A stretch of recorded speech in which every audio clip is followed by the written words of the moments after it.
Jacques Pepin, and we are showing and sharing our home with Jacques. So this is our guest house. If you come in, as we most often do, from the back door, from the driveway, from out by the garage.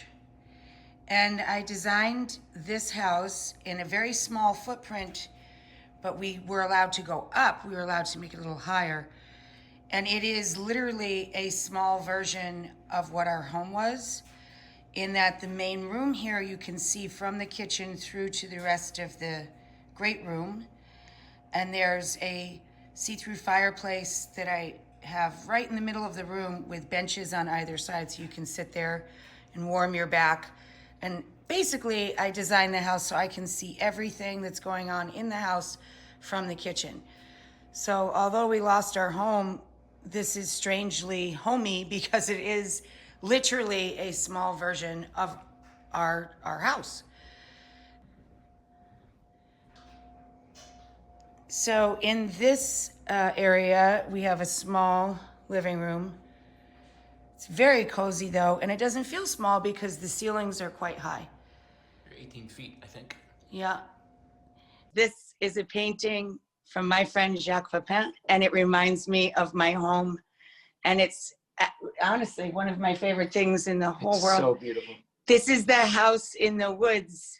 Jacques, do you remember painting this? Vaguely, yes. It's probably many years ago. Well, we love it very much.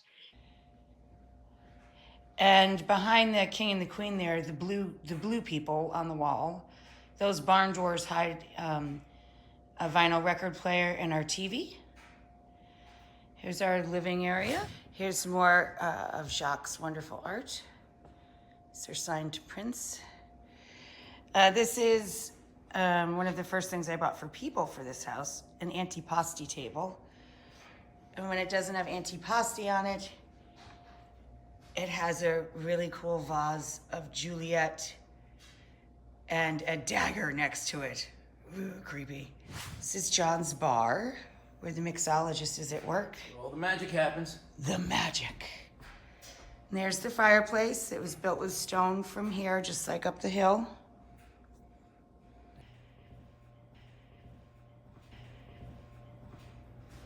And then down that hallway is our one tiny bedroom with one queen-size bed that now fits 2 Italians and 1 dog that'll be 90 pounds very soon.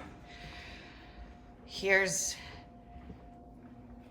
my pantry and wine storage. And that's the little sleeping loft we built for when families stay here. The kids can sleep upstairs over their folks on a little sleeping loft. As I said, we were not allowed with this property to expand it, but we figured out a way creatively to make it feel really big, even though it's actually quite small in its footprint. Just to show you, we're literally across the street. Right over there, I can hear the hum. Generator. Yeah, of the generator that's trying to dry out the ruins there. They're taking the house down today, by the way. They're bulldozing it today. And this is where we watched our house burn, literally. So we put some pavers down so that we could bring up our dining set, our outdoor dining set from the house, because that entire trellis in the house itself fell, but the table survived. Unfortunately, my pizza oven did not survive. It survived for about 10 days, and then some beam work or something fell on it and it cracked. So now our pizza oven is this little guy, which John got for his birthday. So this is our temporary pizza oven. It's called the Rock Box. It does a really, really good job. We only have one artist that has 4 paintings in 4 works of art in our home, and that is you. Oh my God, I'm very honored. Thank you so much.